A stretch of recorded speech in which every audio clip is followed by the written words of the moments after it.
Hello বন্ধুরা, তোমরা সবাই কেমন আছো? আশা করি সবাই ভালো আছো, আমরাও ভালো আছি। তো দেখতে থাকো নতুন একটি ব্লগ, আশা করি তোমাদের ভালো লাগবে। দেখো সকালে কাজকর্ম হয়ে গেছে আর ভাতও রান্না হয়ে গেছিলো সকালে, কারণ আমাকে যেহেতু স্কুলে যায় তার জন্য তাড়াতাড়ি রান্না করতে হয়। তো এদিকে ভাত রান্না হয়ে গেছে, আমি মাম্মামকে খাইয়ে দিচ্ছিলাম ভাত, কারণ ও কয়েকদিন ধরে না একদমই খেতে যাচ্ছে না বড় মাম্মা, কারণ ওর প্রচণ্ড জ্বর হয়েছে, ওর ফোড়া বেরিয়েছে, তো তার জন্য জ্বরও হয়েছে। 2 দিন ধরে রাত্রেবেলা তো ঘুমাই না জ্বরের জন্য।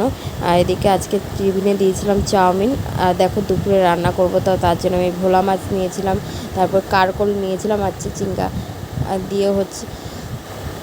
তো আর কারকলগুলো ছিল আমাদের গাছের। তো দেখো এদিকে আমি ভাতটাও বসিয়ে দিয়েছিলাম আর ভাতটা হচ্ছিল। আর এদিকে আমি হাতাটা নিতে এসেছি, কারণ এখানে আমাদের থালা বাসন ধোয়ার পর সব জল ঝরানোর জন্য এখানে দেয়া হয়, কারণ জল থাকলে না বাসনে একটা দাগ পড়ে যায় দেখবে। তো তার জন্য এখানে জলগুলো ঝরিয়ে দিয়ে তারপরে দিয়ে শুকালে বাসনগুলো নিয়ে যাওয়া হয় ঘরে। আর এদিকে দেখো আমি ওয়াশিং মেশিনে জামা কাপড় দেবো বলে তাই জলটা ঝরাচ্ছি, কারণ না হলে বৃষ্টি হচ্ছে বাইরে, তার জন্য দিয়ে। আর আমার জল ঝরানো হয়ে গেছে, এখন এগুলো আমি একটু সিঁড়িতে মেলে দেবো, তাহলে দিয়ে একটু শুকিয়ে যাবে।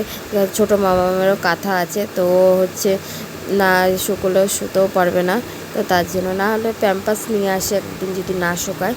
তো আজকে দেখি যদি বৃষ্টি কম হয় তাহলে তো শুকিয়ে যাবে, না হলে প্যাম্পাস আনতে হবে। আর এদিকে দেখো আমার সব কাজ প্রায় হয়েই গেছে আর রান্নাটা হয়ে যাবে আজকে। তাও আমি আজকে ডিম রান্না করব, কারণ ভোলা মাছটা আমি ফ্রিজে ধুয়ে দিয়েছি ডিম রান্না করবো জন্য। আর ভোলা ডিম রান্না করেছি, আর হচ্ছে ভাত আর পটল ভাজা, কারণ ভোলা মাছ ধুয়ে দিয়েছিলাম, ভালো লাগছিল না মাছ খেতে, আর এর জন্য। আর এদিকে দেখো দুপুরে খাওয়া দাওয়া হয়ে গেছিলো, তারপর আমি একটু শুয়েছিলাম। বাবা আবার সন্ধ্যের সময় চিকেন পকোড়া নিয়ে এসেছিলো, তো ওইগুলো খাবো, তার জন্য আমি সবাইকে দিয়ে দিচ্ছিলাম। সবাইকে দেওয়া হয়ে গেছিলো আর দুটো ছিল, তো দুটো আমার একটা আর আমার ভাগনার একটা। আর এদিকে দেখো আমি ডিম ভাজবো রাত্রিবেলা ভাত খাওয়ার জন্য, তার জন্য। আর এদিকে দেখো ডিমটা ভাজা হয়ে গেছে, ভাতও বাড়া হয়ে গেছে,